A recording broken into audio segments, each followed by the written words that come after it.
Chullin Daf Pei. We were discussing yesterday whether we're choishish l'zerav or not. We came out l'maskana. According to everybody, it's a suffix. We don't know what to do.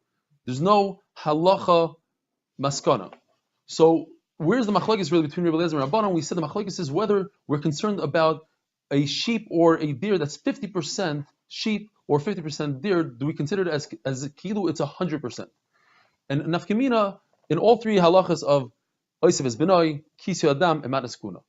Says the Gemara, says Rav Papa, that when the Brisa says you cannot shecht a koi on Yontif because we don't know whether you can do Kisyu Adam or not, you might be over on Melacha or Muktzah on Yontif, it's referring to only a case where the mother of the koi is a goat. Because if the mother of the koi, according to Chachamim, is a deer, then 100% you're allowed to do Kisyu Adam. Because even though this koi might be only 50% deer, we said 50% according to Chachamim is like 100%. Now, according to Rebbe Eliezer, 50% is not 100%. 50% is nothing. So therefore, you would not be able to shech this koi on Yontif. Now, what about matnas kuhuna? Same thing. According to Chachamim, it's talking about where the mother is a goat. Because if the mother is a deer, then the koi would get 0.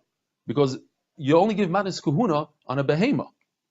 And since the mother is a deer, so we have no indication if this animal is 50% goat, because his father is a goat, and we have a suffix if the father counts or not, so the kohen will get nothing. But if the mother is a goat, so now the kohen is at least 50% goat. So he has to give 50% matis kuna. The other 50%, the kohen has to come and bring a raya. Now, what about Oisev es Benoi? Oisev es Benoi can go both ways. Either the mother's a goat or the mother's a deer, in the case of a kohen, and either way, according to Chachamim, you would be over the Isser. It doesn't matter what the mother is. Now, if the mother is a goat, then according to Chachamim, you would also get malchus, because since 50% of a goat is a behema and Oisev es Benoi is by behema, you would get malchus on that as well. According to Rebbe Eliezer, if the mother is a goat, it's aser, but you don't get malchus, and if the mother is a deer, then you're completely potter, you're allowed to shecht Oisev es Benoi if the mother is a deer, because 50% is nothing, and the animal is considered a chaya, and there's no Oisev es Benoi and a chaya. Now, what is a koi? There's actually 4 shitas. One shita says it's a bria b'fnei atzma. It's a new species. It's not a crossbreed between a goat and a deer. It's a new species. One man says that a koi is eil habar. Some say it's like this ibex that runs around in Ein Gedi and Eretz Yisrael. There's many of them. So that's a koi. So if that's a koi, then it would be a chaya, the Gemara says. And a chaya, meaning the chaylev is mutter, there's kisei hadam, and there's no oisev es benoi. And some people say, like we were learning, that it's a combination of a goat and a deer, and we don't know what it is. The same thing if it's a bria fnei atzma, Chacham didn't tell us what it is. We don't know if it's a chay or behema. Reb Shimon Gamliel says that it's a behema like any other behema, and therefore there's matnas kuhuna, there's no kisei adam, and there's a problem with oisev es benoi. And he says that actually people would have flocks of these kois, meaning l'chayr that it's more of a behema than a chaya.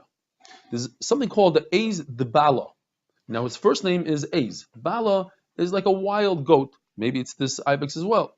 Now, what Mandomer wants to say that since the Torah only brings down 10 kosher animals, and this Eiz, the Bala, is kosher, so it must be that this Eiz the Bala is included in Gedi, in one of the 3 kosher behemoths. Now, Amemar says no. This Eiz is actually a full-fledged chaya, and therefore you're allowed to eat its chaylev. Now, the Gemara says, don't ask a question that if the Torah says 10 animals, and then all of a sudden the Torah says b'chol behema, so that would be a klal that comes right after the prat of the 10 animals, and the klal comes to include many other animals. So mehechatesa, that this Eiz the Bala is part of the goats, maybe Eiz the Bala is included in kol behema that comes to include many other animals. So the Gemara, but then if that's the case, why did the Torah enumerate 10? The Torah should have said 2, 3, and I would know all other things. From the fact that the Torah said 10, it's only these 10 animals that are kosher, and therefore you have to say that the Eiz, the Bala, is part of the Eiz. So ask the Gemara, but wait a minute.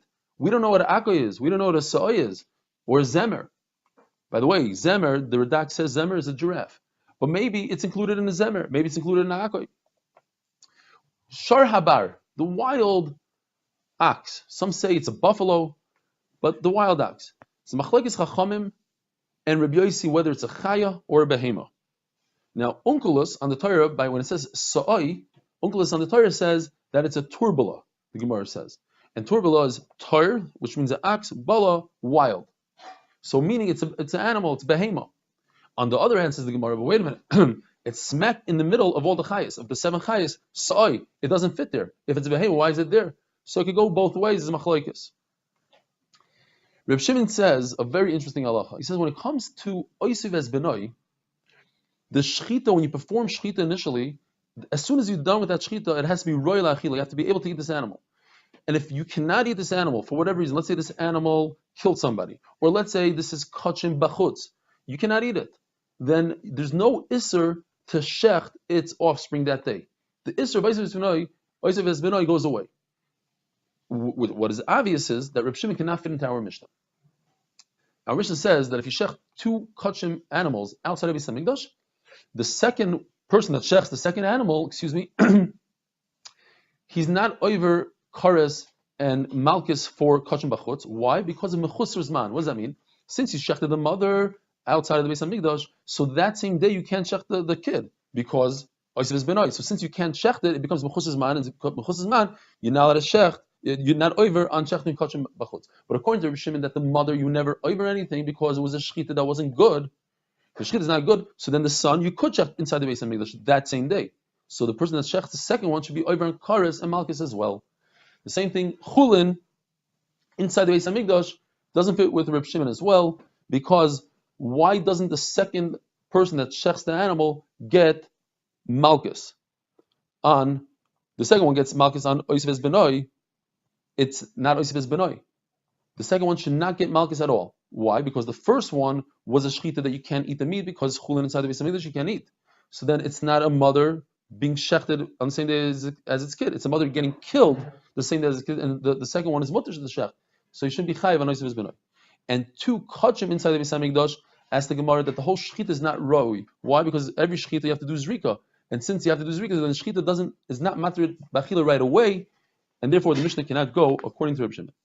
Now, the Isser Mechusas Man, like we were discussing, that if you cannot, let's say you shech the mother, kachim, and that you cannot, according to everybody else, not Reb Shimon, you cannot shech the offspring that same day, Memela, the Isser of kachim goes away, but it's called Mechusas Man. You can't shech it that day. What happens if you go ahead and you shech it anyways? So besides the Isser of Oisiv es benoi, is there also another Isser of Mechusas Man? The Torah says, Lo Yerata. So one man says, yes, you're over alive and you get malchus on that as well. The other man says no, it's a lav hanitek la'asei because right away it says it's an assay. It's not a lav. So if it's a lav, how come the Mishnah doesn't mention that you get another malchus? Because the Mishnah said enough. The Mishnah said you get malchus on one thing, it doesn't have to enumerate everything. Just one last halacha that the Torah says, almost a contradiction. It says that you should wait 7 days. Then it says on the mechusas man. So the Gemara says there's 2 psukim. One pasuk, the extra one comes to tell us that on the 7th day at night you could be magdashit. On the 8th day, you could be makrivit. In other words, you get a couple of hours early, you could still be makdish this animal, even though you can't be makrivit. Have a wonderful Shabbos and a great day.